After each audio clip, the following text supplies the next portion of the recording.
2024 all-new Sniper 155 ABS version mga idol. Yan na po ba ang ating pinakainintay na bagong model from Yamaha Motors Philippines? Ay kanila na bang itong ilalabas dito po sa atin sa Pilipinas? Abang mga idols, meron ka na bang ipon or meron ka ng pambili nitong bagong model na Yamaha Sniper ABS version? Again mga idols, huwag niyong kalimutang isubscribe ang ating YouTube channel at syempre pakihit ang notification bell para lagi kayong updated in my next video. Mga idols, follow nyo ako sa ating FB page at TikTok account, Boyet Salabarria po, para lagi kayong updated sa ating next featured video mga idol.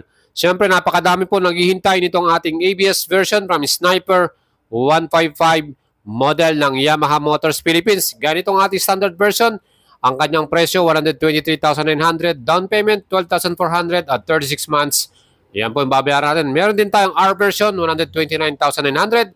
Down payment, 13,000 at 36 months, 6,170 pesos. Kaya mga idols, sino na po ba ang gustong bumili ng bagong underbone?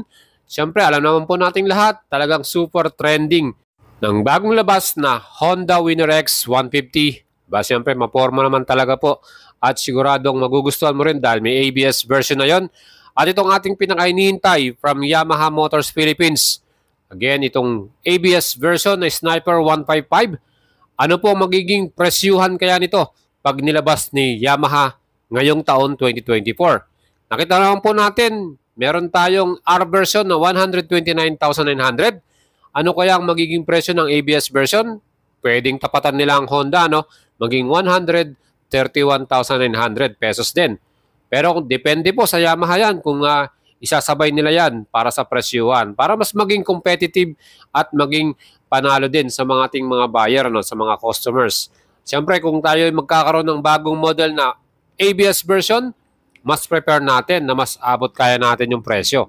At sa mga idols po natin na solid rider or user ng ating bagong Sniper 155, ito na ba yung iniintay ninyong pagkakataon para masubukan itong bagong unit na to or model with anti-lock braking system? Mas solid pa itong ating features para sa Sniper na to.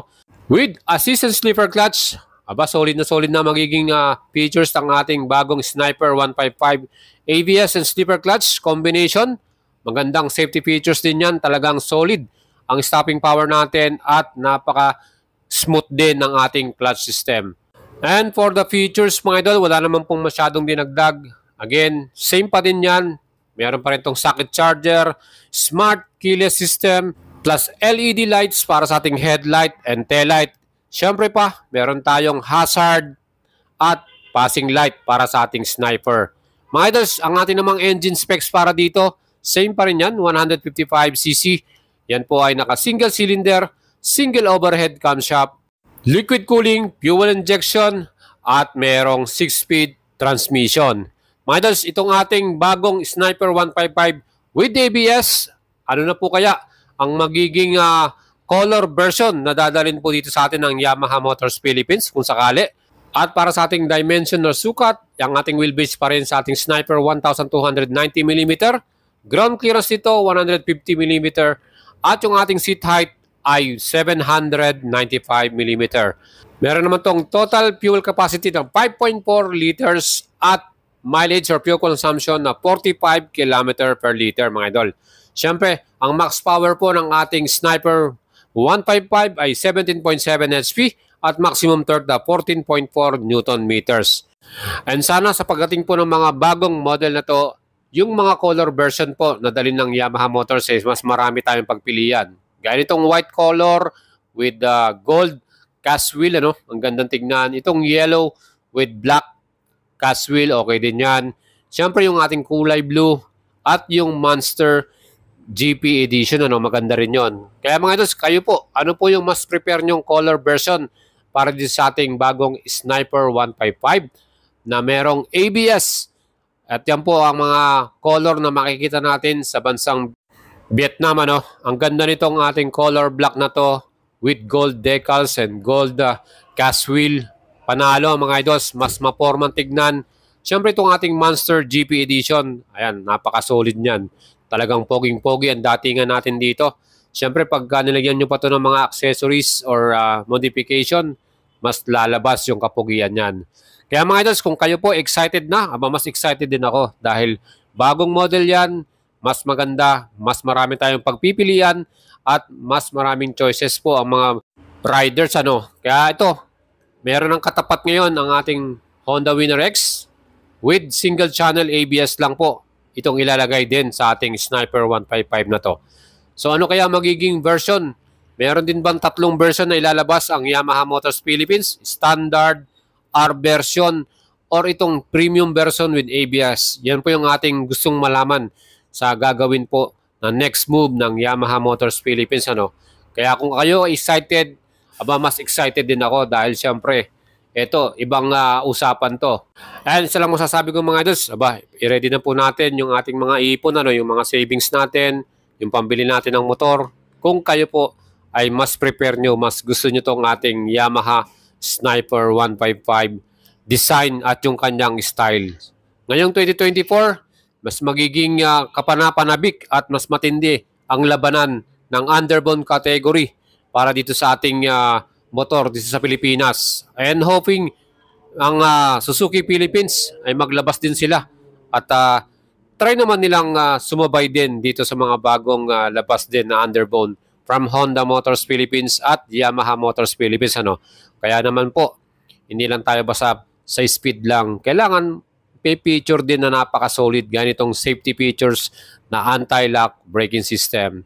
Mga idols, formado na ang tindi pa ng kanyang style. Solid pa ang mga features. Top level, yung mga specs. Yan po ang ating inaasahan na magiging kompetisyon ngayong 2024 para dito sa ating mga underbone segment. Kaya ngayon nga, naging exciting na kasi itong Honda Winner X, dinala na nila yung kanilang napakagandang color na ABS Racing or yung kanilang HRC color. At para naman sa Yamaha, sigurado yan, baka ilabas din nila itong ating Monster GP Edition with ABS na yan. Sana yun ang gawin nilang version na ilalabas dito sa Pilipinas. And mga idols, abangan po ninyong lahat dyan sa ating channel. Ngayong 2024 na yan at sigurado po yan na makikita na natin. Hindi na pagtatagalin ni Yamaha yan dahil siyempre alam nga ng mga magpaiwan ang Yamaha dito sa ating Sniper 155. Siyempre itotodo na rin nila yan. Kaya abangan po natin yung magiging presyuhan yan. Kung magkano po kaya nila ibebenta itong bagong model with ABS. Hoping na hindi naman to sobrang mahal para makasabay pa rin. Siyempre alam mo naman, pag medyo nagmahal ang presyo, magiging reaction ng mga riding public dyan grabe naman, ABS lang ang dinagdag pero sobrang taas na kagad, di ba? Yun ang ayaw nating makitang comment dito sa ating mga idols dyan. Kaya ito, ang ating upcoming Moto News update sa inyo mga idol. Yan po, ang pinakainaabangan nating model na Sniper 155 with ABS, sleeper clutch, and BBA, variable valve optation. Napaka-solid niyan. Kaya ito na po ang ating solid underbone category. Labanan na to ng mga specs and features, safety features gaya ng ABS, plus pormahan, papugian na ang datingan natin dito. Kaya mga idols, tutok lang po kayo sa ating Facebook page, Boyet Salabarria, or TikTok at YouTube channel.